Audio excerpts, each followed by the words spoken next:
Welcome once again my dear students. जैसे आप सबको पता है कि हम हिस्ट्री पढ़ रहे हैं और लास्ट टाइम हमने क्या पढ़ा था। हिस्ट्री का ये पहला चैप्टर जिसका नाम क्या है, द नेशनलिज्म इन यूरोप। ठीक है, और हम लास्ट टाइम पढ़ा था हमने the aristocracy and the new middle class. ठीक है my dear student, but we are going to study today. आज हम ये पढ़ने वाले हैं दो टॉपिक, ठीक है, और ये दो पार्ट में होगा, यानी पार्ट 3 और पार्ट 4। ठीक है, तो आज हम पार्ट 3 स्टार्ट करने वाले हैं।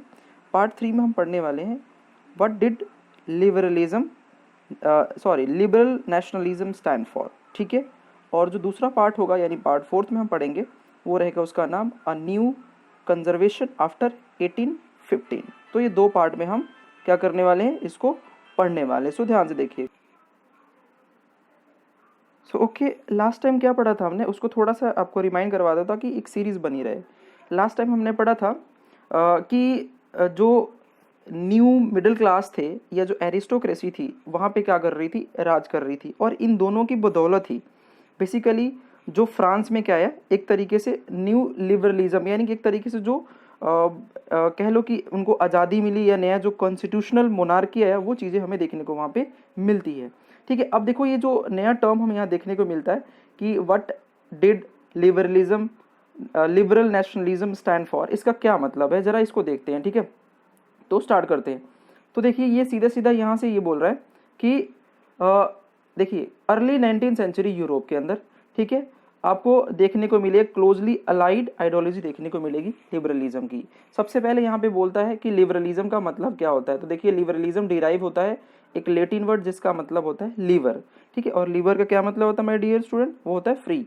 फ्री का मतलब कि हम बिल्कुल फ्रीडम, फ्री का मतलब यहाँ पे क्या है, फ्रीडम। ठीक है, तो यहाँ पे कह रहा है कि लिबरलिज्म का मतलब हुआ कि क्या, इंडिविजुअली इक्वलिटी बिफोर लॉ, यानी हर किसी को इंडिविजुअली इक्वल, कानून के सामने हर कोई बराबर का हक मिले। ये जो लिबरलिज्म लोग थे ये इनकी डिमांड थी, ये इनका मतलब था। ठीक है, और ये इसका मतलब ये भी हुआ कि जो ये डिमांड चाहते हैं ये कैसे, ये गवर्नमेंट बाय कॉन्सेंट। कॉन्सेंट मतलब कि ये चाहते थे कि गवर्नमेंट ये अपने कॉन्स्टिट्यूशन में शामिल करे कि हमें ये सारी डिमांड फुलफिल की जाए। ठीक है, उसके बाद आप देख सकते हो नेक्स्ट कह रहा है,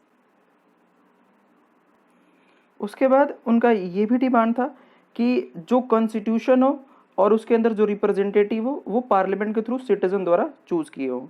ठीक है, राइट टू वोट की डिमांड थी। ये लोग चाहते थे कि राइट टू वोट, देखो इन लोगों की राइट टू वोट, और देखिए आप देखोगे फ्रांस में जो कॉन्स्टिट्यूशन है वैसे बदलता है जैसे मान लो कि जैसे मौसम बदलते हैं। तो आप देख सकते हो कि कॉन्स्टिट्यूशन फ्रांस में कैसे बदला। ये आप लोगों ने 9th क्लास में पढ़ी है कि लुइस 16 को हटा के कैसे वहाँ पे कॉन्स्टिट्यूशनल मोनार्की आई, फिर उसको कॉन्स्टिट्यूशनल मोनार्की को हटा के फिर राइट टू वोट का मीनिंग बदला गया कि राइट टू वोट उन लोगों को मिलेगा जो 3 days की वेजेस पे करते हैं, या फिर उनको मिलेगा जिनके पास मैन मिले, यानी वुमेन को उस वक्त भी राइट टू वोट नहीं था, यानी पॉलिटिकल राइट नहीं था। तो यहाँ पे देख सकते हो राइट टू वोट किनको मिला, कह रहा है कि राइट टू वोट और इलेक्शन यानी टू कंटेस्ट इलेक्शन सिर्फ एक्सक्लूसिवली भी कुछ लोगों को दिया। किसको दिया गया, प्रॉपर्टी ऑन बाय मैन। तो आप देख सकते हो, ध्यान से सुनिएगा इस वर्ड को, यानी कि उन लोगों को राइट टू वोट मिला जिनके पास प्रॉपर्टी थी और वो मैन भी होना चाहिए। यानी आप देख सकते हो फीमेल को यहाँ पे राइट टू वोट से बिल्कुल बाहर किया गया। आप देख सकते हो मैन विदाउट प्रॉपर्टी और वुमेन को एक्सक्लूड किया गया पॉलिटिकल राइट से। पॉलिटिकल राइट मतलब राइट टू वोट से एक्सक्लूड किया गया। इसके अलावा वुमेन और नॉन प्रॉपर्टी मैन, ध्यान रहे women and non property man, और वुमेन ऑर्गेनाइज ऑपोजिशन। और इस तरीके से आप देख सकते हो कि जो वुमेन थी, ठीक है, और जो नॉन प्रॉपर्टी मैन थे उन्होंने नए नए ऑपोजिशन यानी कि एक तरीके से वो प्रोटेस्ट करना शुरू कर गए और वो भी इक्वल राइट की डिमांड करने लगे।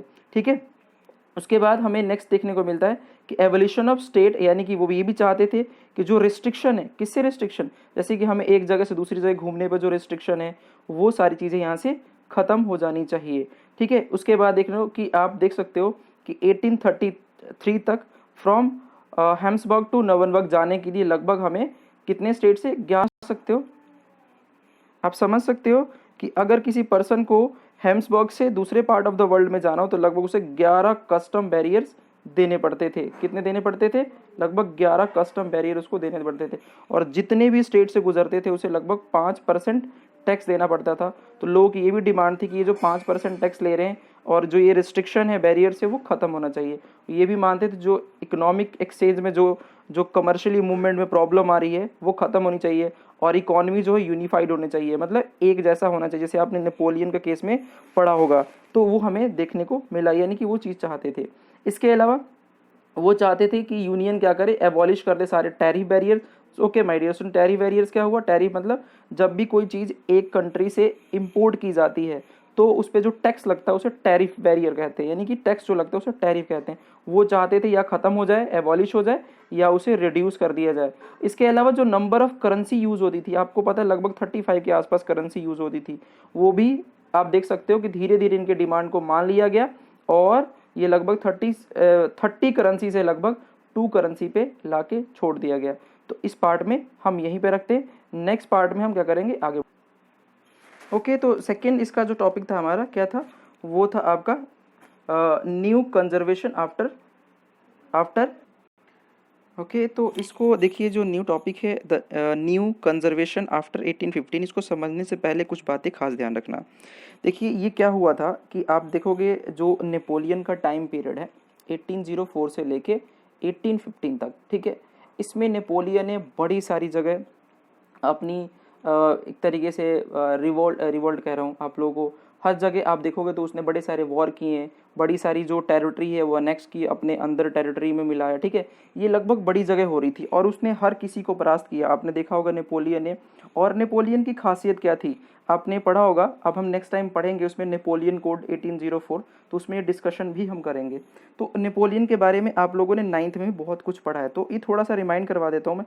नेपोलियन एक कह लो बहुत ही बड़ा एक मिलिट्री शासक था जो 1804 में फ्रांस में आता है। उसके बाद उसने 1804 नेपोलियन कोड लेके आता जिसमें बड़ी सारी फ्रीडम दी गई, ठीक है। ऑल्दो एक मोनार्क था बट उसके बावजूद भी एक कह सकते हैं कि वो एक बड़ा ही अच्छा रूलर भी था, जिसकी वजह से वहाँ पे फ्रांस में हमें एक अच्छी शासन देखने को मिलती है।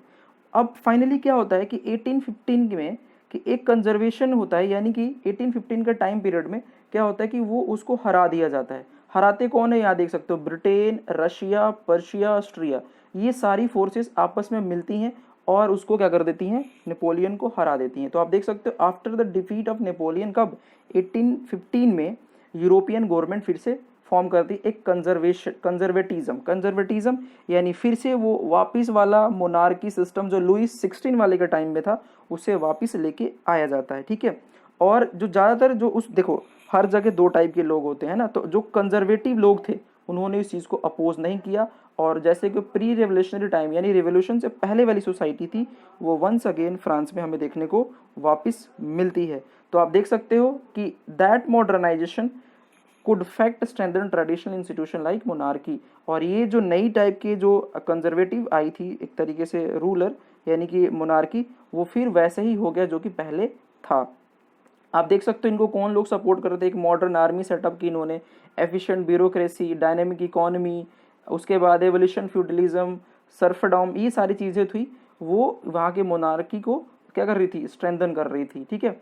उसके बाद हमें देखने को मिलता है कि 1815 में जो रिप्रेजेंटेटिव पावर थे किसके, ब्रिटेन के, रशिया के, पर्शिया के, ऑस्ट्रिया के, वो कलेक्टिवली उन्होंने नेपोलियन का जब जब डिफीट किया तो वो वियना में मिले और उन्होंने एक स्टेटमेंट जारी की कि भाई यूरोप में अब वापिस क्या होगा, वापिस हम उसी डायनेस्टी को लेके आएंगे। तो कौन सी डायनेस्टी वापस आती है आप देख सकते हो, बॉर्न डायनेस्टी वापस आ जाती है। ये वही डायनेस्टी है जो हमें लुइस 16 के टाइम पे देखने को मिलता है, यानी प्री रेवोल्यूशन टाइम पीरियड में हमें जो देखने को मिलता है वो वापस डायनेस्टी आ जाती है, हमें ये चीज़ देखने को मिलता है। फिर क्या होता है आगे, तो आगे ही होता है कि बॉर्बन डायनेस्टी वापस आ जाती है जो कि फ्रेंच रेवोल्यूशन पे उसे क्या किया होता है, डिपोज्ड किया होता है, यानी हटा दिया होता है, वो वापस पावर रिस्टोर कर लेती है, ठीक है। उसके बाद जर्मन कन्फेडरेशन आप देख सकते हो लगभग देखो जो नेपोलियन का टाइम पे नेपोलियन ने जो 39 स्टेट जो अपने अंदर किया था वो इनके लेफ्ट अनटच, मतलब कि ये जो नया फ्रांस जो कंजर्वेटिव सोसाइटी बनी थी, ये नया जो तरीके से मोनार्क बना था, ये अनटच रह गया, उसको अंदर नहीं लिया गया।